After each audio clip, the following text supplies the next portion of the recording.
So welcome this evening, everybody who's joining us. This is live from the mill for Bat and Kell Fiber Mill. Mary Jean is actually live from the mill. She's in the bottom corner here. She can give you a wave. She's our mill owner and founder. And then over here we have special guest, Rachel from Fiber on Main tonight, and I'm Hannah, the communications director for Bat and Kell. We've got some announcements just about some upcoming events. And I'll go through those here in a second. And then Mary Jean, I thought you could maybe talk for a second about Sarah. So sure. First upcoming after this, we have our community Zoom for March on the 30th. That is by invitation to our mill customer list. These are folks that have processed with us within the last 5-6 years, some probably longer than that. And that one will be on Instagram Basics, and I'm going to teach that one on the 30th. Then we have a bunch of events, in-person events in April and May and June. So at the beginning of April, we have the Hudson Valley Textile Project Annual Summit. This is a very exciting regional textile event for people who are looking to help further the mission of local and domestic production. That is April 12th. It's an all-day event. We'd love to have you involved. Head over to the Hudson Valley Textile Project website to get more info. It's on the news and events page, or you can look for the post in our feed. On the end of April, we have the Washington County Fiber Tour, which is always a very exciting local event. In Washington County, you can come and do a tour of the mill and also visit a bunch of neighboring farms. That full list is on the Washington County Fiber Tour website and also on their profile. At the beginning of May, we have Maryland Sheep and Wool, and we hope to see a bunch of you there. We've got Maryland Sheep and Wool on May 6th and 7th in West Friendship, Maryland at the fairgrounds. This is an event we do every year. This is a big fiber drop-off event for us. Do I still have Mary Jean and Rachel? Okay. So got Rachel. It looks like Mary Jean might be frozen. I'll let her drop in and out if she needs to. And then at the beginning of June 10th and 11th, we have the Central New York Fiber Festival where Mary Jean will also be giving a workshop presentation. So I'm going to see if we can get Mary Jean back in here. And in the meantime, I will go ahead and introduce our guest.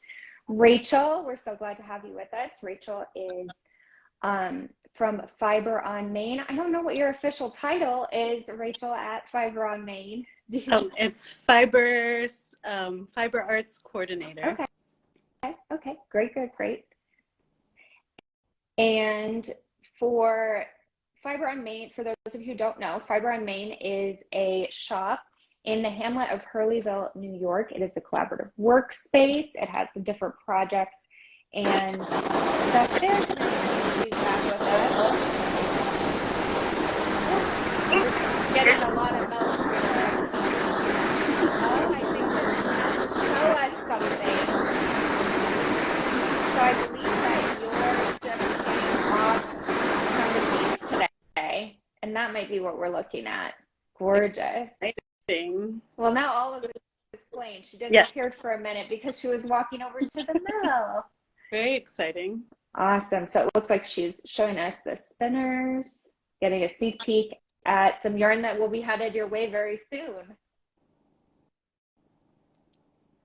It is very live from the mill. Yes, very live from the mill. Oh my goodness, look at all this yarn. We've been busy.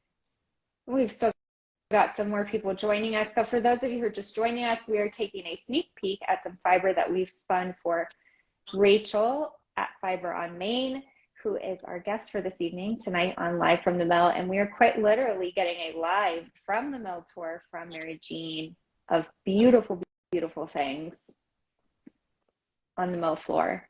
It was too noisy, so she's muted herself because it was just so noisy. But it's really cool to see all the stuff. Beautiful. So that I believe is going to be singles that have to be plied, maybe. I hope I'm getting that right. Here we are looking at a spinner again.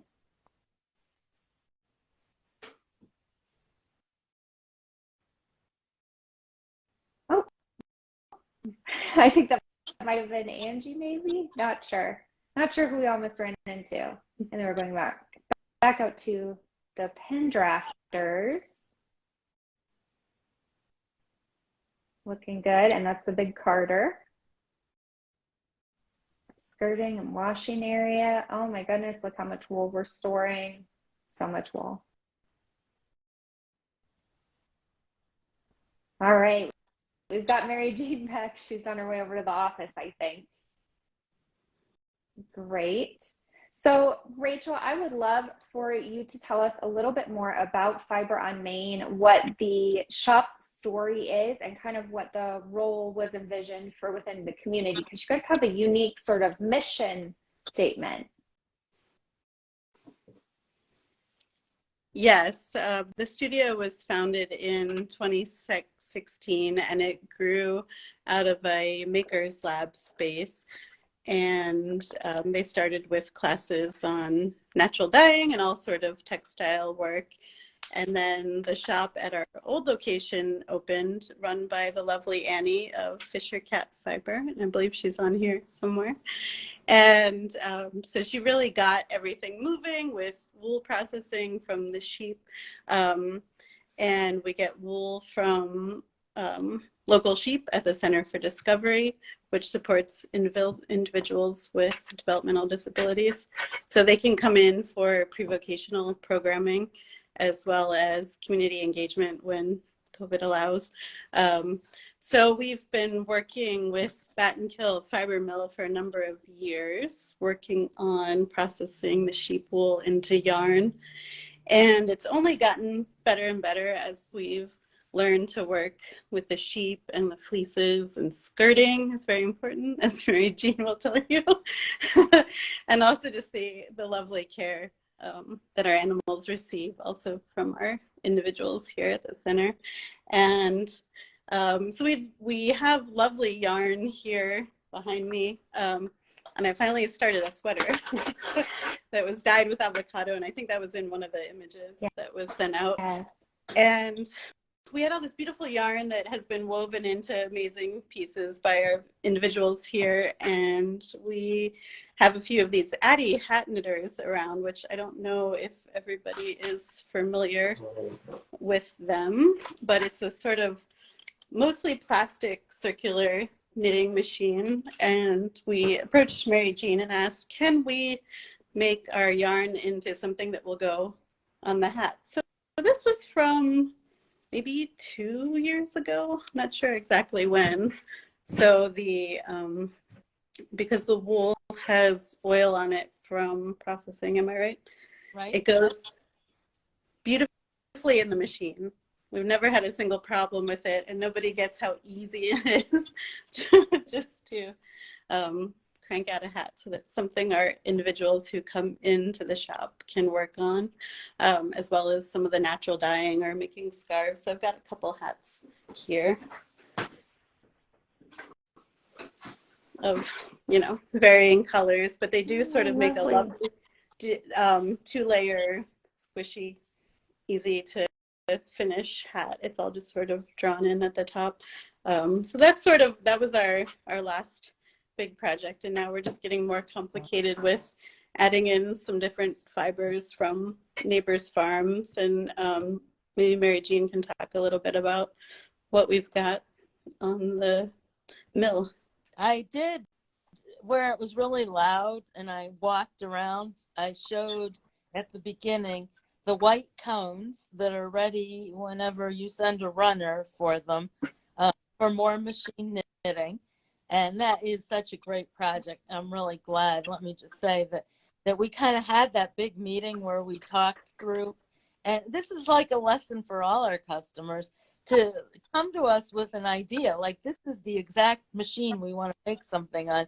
And we'll custom build a yarn that will run on your exact machine. So I showed you those. I think there's 8 cones now that we have ready of your wool to run on those machines. And then we just finished those nice gray skeins for hand knitting. And I had showed you one of those nice gray skeins. And I think you've got close to 90 of those gray skeins, which is much thinner. And they're unwashed, though. You and your crew there can enjoy the fun of getting the machine oil, like you said, rinsed out of those skeins.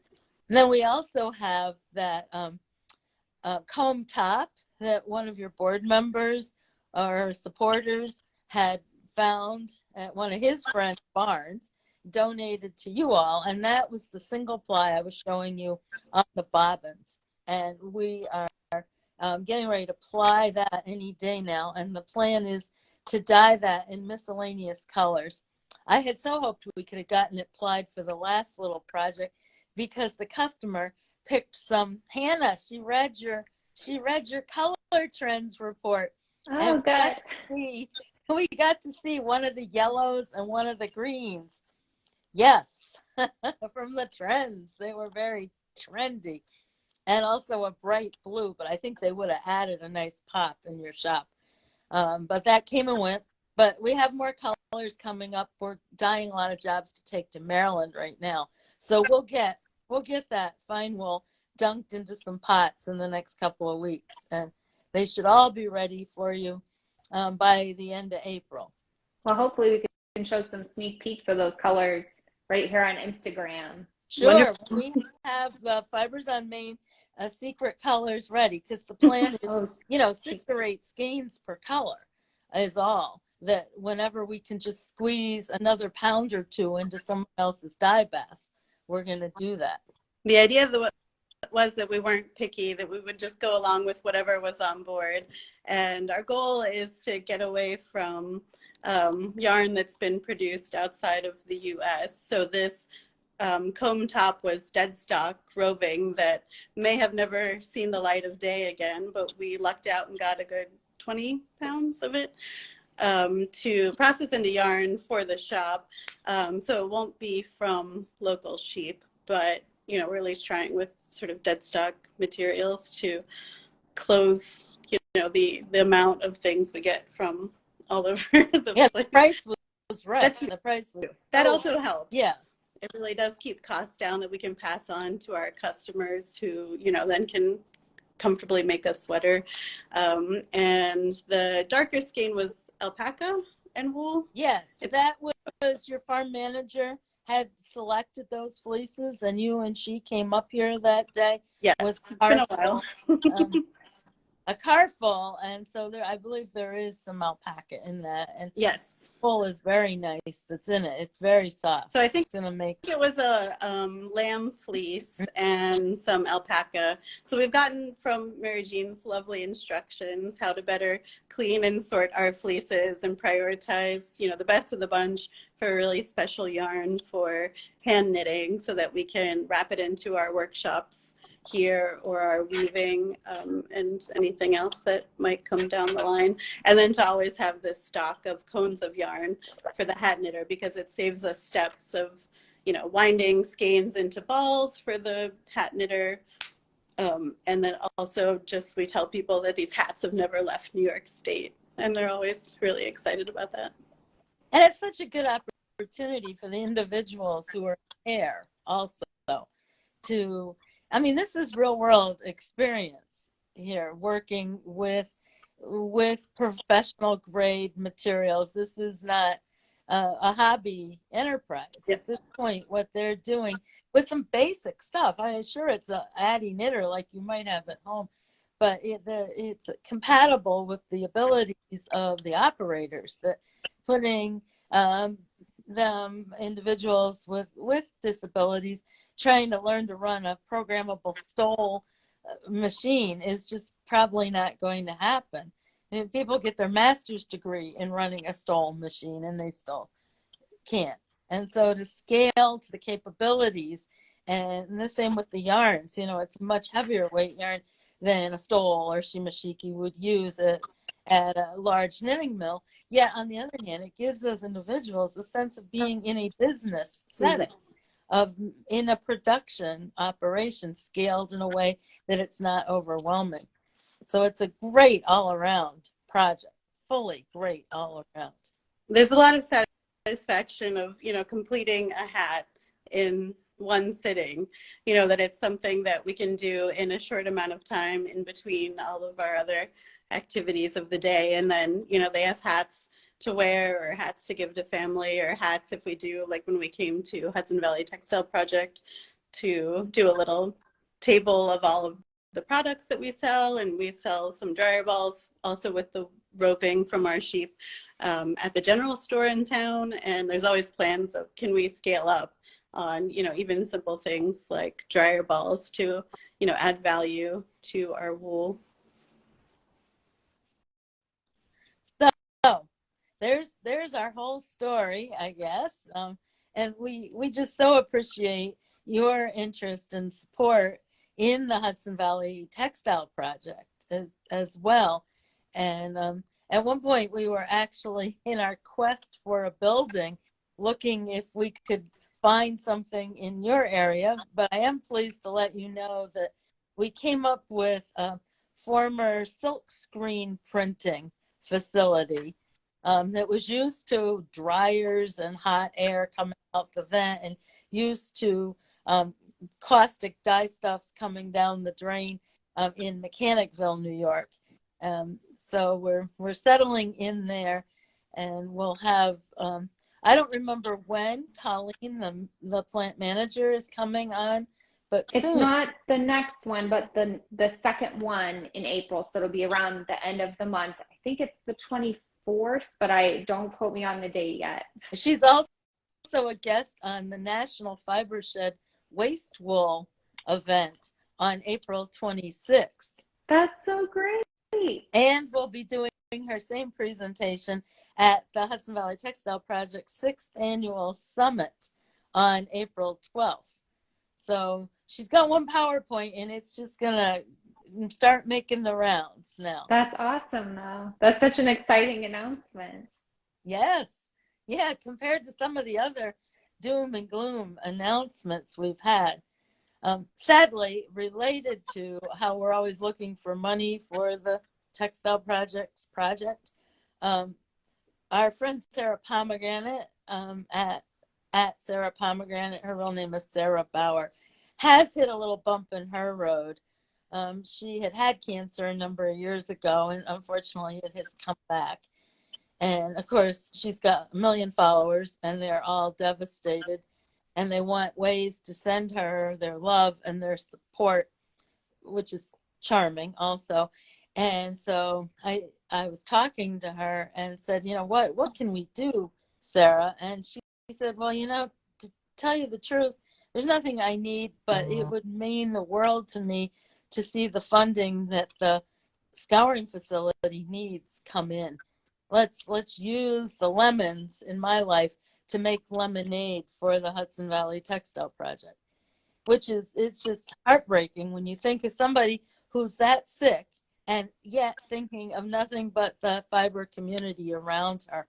And so we dreamed up a little challenge that she has, her friend Mary Beth is making this super cute garland for her space with little felted wool objects. And anyone who donates $50 or more gets their name embroidered on the little felted object and added to the garland. And people that don't have $50, we're grateful for whatever you have. You just don't get your name embroidered on anything.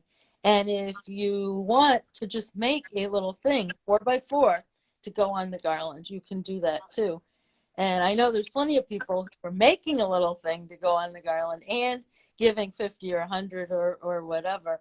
So since this was announced, I guess Saturday it was announced, we've raised over $1,000. You only see maybe 800 of that on GoFundMe, which is what the main way to do it. Just go to GoFundMe, look for Clean Fleece New York, and in the subject line, when you check out, it says, do you want to leave a note? You just say, sending love to Sarah. But then I've had people who took me up on my offer to just write to me at MJ Packer because they want to mail a check. And those have also been larger amounts than 50, which is fabulous. And so that's how come we're at more like 1,400 since Saturday. Isn't that amazing? That's so meaningful. And it's sad that Sarah has to go through this again. I mean, it's only been 4 years that she's been out of this whole situation. And so definitely we'll be thinking of her and her family right now and giving you guys updates whenever we can. And she's such a shining star. You know, she's so brave and so strong that if anyone can do it, it's her. And then she turns that right back around and says, if anyone can do it, this is you guys. And I have faith in the fiber community. She has faith in you, Rachel, and what you're doing with local fiber in your town in the Catskills and with the individuals that you care for. It's amazing what her belief, what we're doing as a network it means to me and means to us all, and also means to the future of this only getting better. We're so fortunate that we have this amazing community of the Hudson Valley Textile Project because, you know, crafters can often just kind of stay home and do their own thing. And then we realize there's this whole network of people and professional development and, you know, just meeting all these amazing folks who do fantastic things has been great for me. Otherwise, I would just kind of be in this small corner of Hurleyville. And then I realized there's this whole world out there, like the wool waste program that we would slowly like to creep into, only because I keep stuffing bags of waste wool in the attic for a rainy day. And, you know, we kind of line the compost and see if we can hide it in places. But I think that just having that access to information through the Hudson Valley Textile Project and learning more about fiber sheds has been really beneficial just to the local community, that we can talk about the different kinds of wool and where things get processed. We've got an amazing group of crafters who come in on Wednesday nights, and they love hearing about our sheep and our wool and our products and, you know, how we do things and all the things we get up to that aren't wool related, like sewing and sewing machine repair, and it really gets people engaged. I mean, this is a place that some people, their only chance to get out during COVID was to come to Open Studio on a Wednesday. And they're like, this is a great group and I feel safe here. People were wearing masks. You know, we had a lovely time. And I think it was just, yeah, it was good to have all of these outlets. And I saw on your website that you have all these open workshops and events. What do you have kind of coming up in the next month or so? We've got mending coming up next Saturday. So it's been a lot of fun to get people coming in with their various textiles. We just had a big throw from Greece come in that was woven that needed a lot of repairs. We can help people figure out what it needs and really enable them to do their own work, because there's not really anybody repairing anymore. And we have a spin in once a month for spinners to bring their spinning wheels or drop spindles. And we hope to do maybe a Earth Day clothing swap. Could be on the hotline, but I'm hearing the Washington County Fiber Tour is happening, so we might have to shuffle that. Well, the Fiber Tour is the very last weekend in April.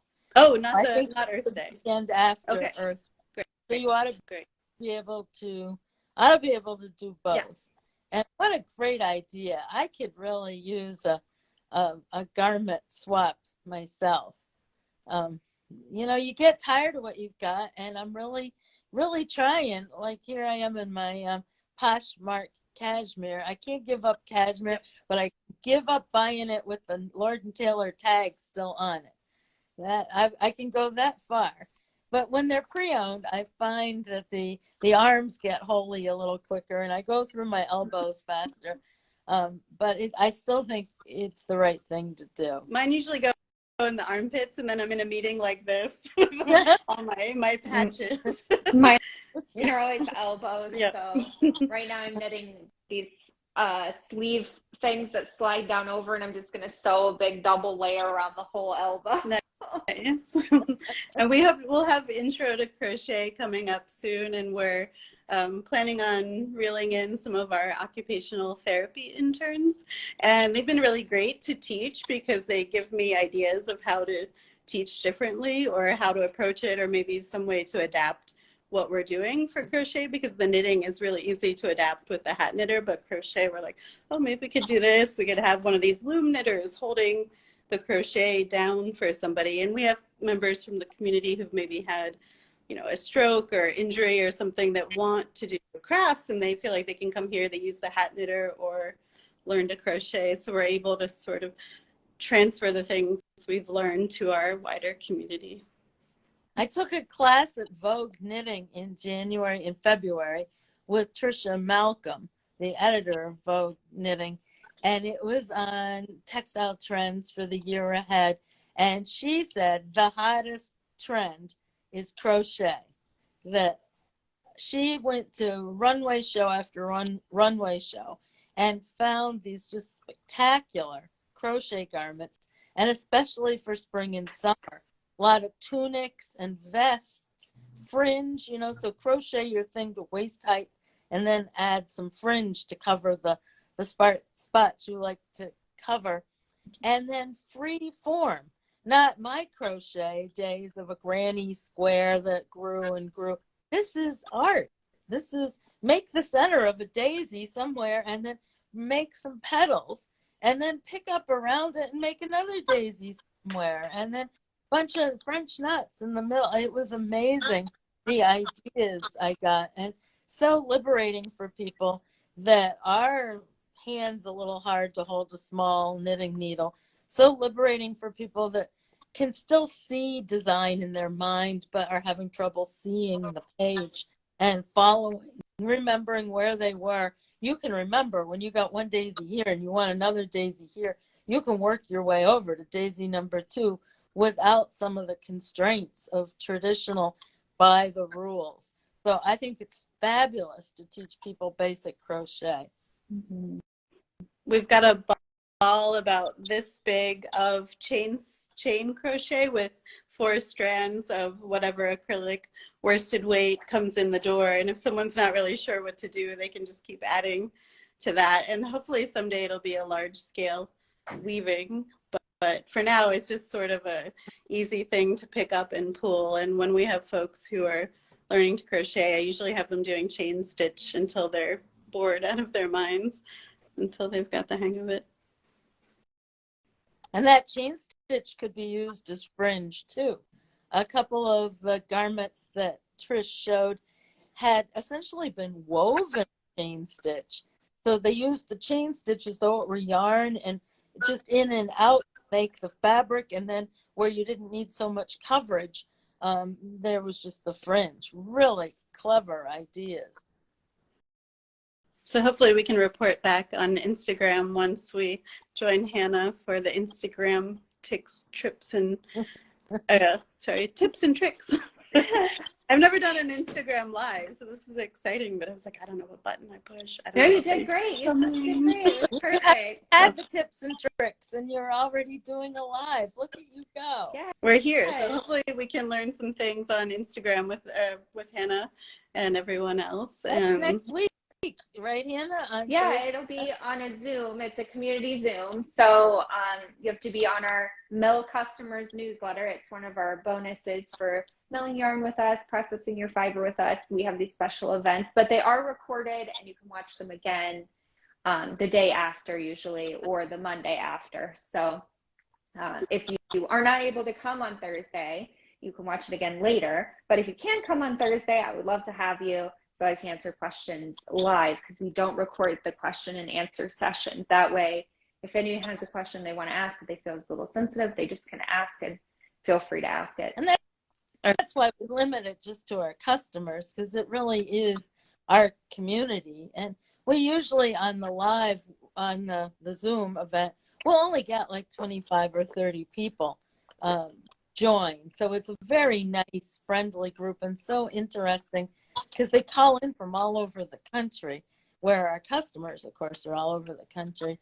So it's a really great, I think the Q&A part is always just as good as the presentation. Our I agree. farm manager and I were really excited to join the Shave 'em to Save 'em program with the Livestock Conservancy that you all did. So we made a special, night of it to have, like, we're putting up the computer, we're watching everything and just planning ahead. I mean, we plan sort of 6 months out for shearing and what we're going to make, but just to have a longer vision of maybe getting our Shetlands involved with that program and getting the word out there of New York State grown fine fluffy Shetland wool. I saw that on your website you call that program Ba to Beanie, which our farm manager came up with that, which is great. And she's adorable. She's wrapping her head around the Addie knitter. She wants to learn to knit. I mean, she's the horse, goat, sheep person, and we've done some needle felting and everything. So I'm really lucky that I have a great team of people here to support everything we're doing. And will we see you on April 12th in person, Rachel, in New Yes, Paltz? you should see us. I mean, it's not so far. Yeah, so that should. I went back to New Paltz because 2 years in Albany, I heard them loud and clear. They said they appreciated it was right off a highway. They appreciated that it was accessible to government officials and legislators, but it just wasn't the same as our New Paltz hangout. And the renovations have been done. I haven't seen it, but apparently the College Terrace space that we used to meet in is completely modernized now. And it will hold 100 of us. And we've got about half that number registered now. Great. But it's still a little early. It's still 3 weeks till, 3 weeks yesterday till the summit. So plenty of time to register. Register right on our website, hvtextileproject.org, and just go to like news and events, and there it is. It's the first thing you see. Yes. I am so jealous that I don't get to attend that event this year, but maybe I'll get to come next year. It sounds like it's going to be a really good one, though. And Rachel, you guys should set up a maker's market table to show off the yarn and the fiber and the hats. Yeah, that would be great. Well, definitely. We're hoping to also get involved with our local county fair in August. So to sort of start planning ahead that we could have some projects entered into the county fair with our fiber projects. Very nice. That would be great. Well, for those of you who are joining now, you're kind of joining at the tail end, but tonight we've been talking to Rachel from Fiber on Main, which is a store, but it's also a lot more than a store, located in Hurleyville, New York. It has a collaborative working space. It works with the Center for Discovery to create these really cool hats for adults who have disabilities and other stuff going on. And so we spend some of the fiber, and we also have made some of the roving for Rachel and her team at Fiber on Main. And it's been a delight to have you tonight to talk about all of it. I know Mary Jean has another meeting coming up. She's just back to back all the time these days. Yeah, and there's no rest for the wicked or the weary or the whatever. I still have a couple of minutes to stay on. No rest for the wonderful. Oh, that's it, for the wonderful. Yeah. Right. Yeah. So what you've been busy with Maple Land stuff like crazy recently too. How's the weather up there? Are you guys all freezing to death still? Perfect maple weather. Yesterday, we made our single largest day of maple syrup ever, from all years ever. We made over 350 gallons of syrup. Wow. So, bearing in mind that you need 50 gallons, we're talking about 17,000 gallons of sap were collected from our 18,000 trees. So that is a sugar maker's dream, to get a gallon a day of sap from their woods. Then your lines are working, your your crew is working, your pumps are working, your trucks are working. So we did it yesterday, and it's all beautiful grade, just right between light and amber. Flavor is amazing. Still has that early season flavor. So we could be another 20 days of boiling before our season is over. Well, April this year. Do you just feel sticky all the time?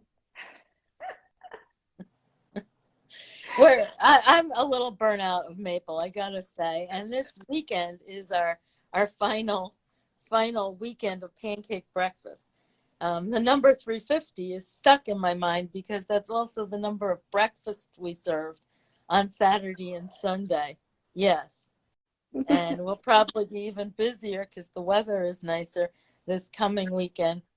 Friends from all over the world who are watching, if you can't come to breakfast next weekend, you can just order from our website, which would be less crowded anyhow. And that is just maplelandfarms.com, or follow us on Instagram at Mapleland Farms with an S, Mapleland Farms. You can get your pancake and maple syrup candy and maple granola and all of the maple Hannah things. knows the whole product line. I've eaten everything probably at least once, right? Yeah. All under the guise of she ate one of everything to try to find what to bring for her husband. So in a I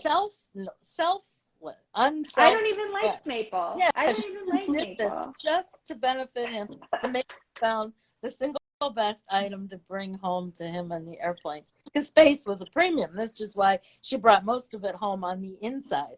Right. I mean, I'll remember it forever. So I was selling yarn at the Sugar House, which is people. Let me show you what they were loving. This went like crazy.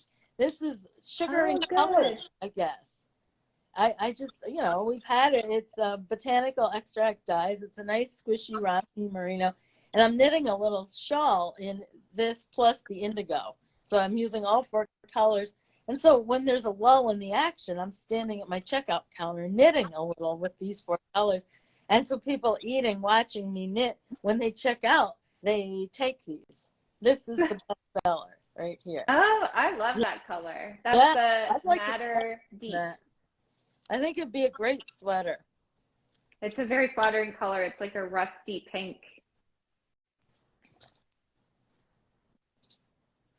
Okay, well, I'm going to hang up because I'm going to my 7:15 meeting now. Well, let's just thank Rachel again and remind people it's called Fiber on Main.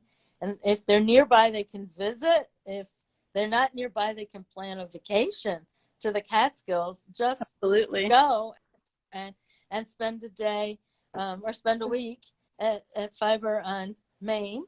We'll see Rachel on April 12th in New Paltz at the 6th annual Hudson Valley Textile Project Summit. People can register for that now online at hbtextileproject.org. And one of the topics is going to be Clean Fleece New York, our new scouring facility. And right now there's a special challenge to recognize our friend Sarah Pomegranate, in which if you donate $50, you get a cute little shape of a sheep, a star, a sun, or something embroidered with your name to go on a garland for her space. Yes, and we're just so honored that you're here tonight with us. Rachel, thank you so much for joining us again. Thank you. And we will get this posted with all of your links so that people can find more out about those upcoming workshops and more about everything that you've got going on at Fiber on Main. Thank you. And stay tuned. We're going to redo our website, but we'll share that on Instagram when we get it going. Perfect. And thank you both for having us. Yes, thank you for joining us this evening, and thank all of you for joining us this evening. And we'll see you next week for the community Zoom, and then in a couple weeks we'll have Gail before the Hudson Valley Textile Project Summit to let us know everything that we can look forward to. So we will see you again soon. Good night. Bye.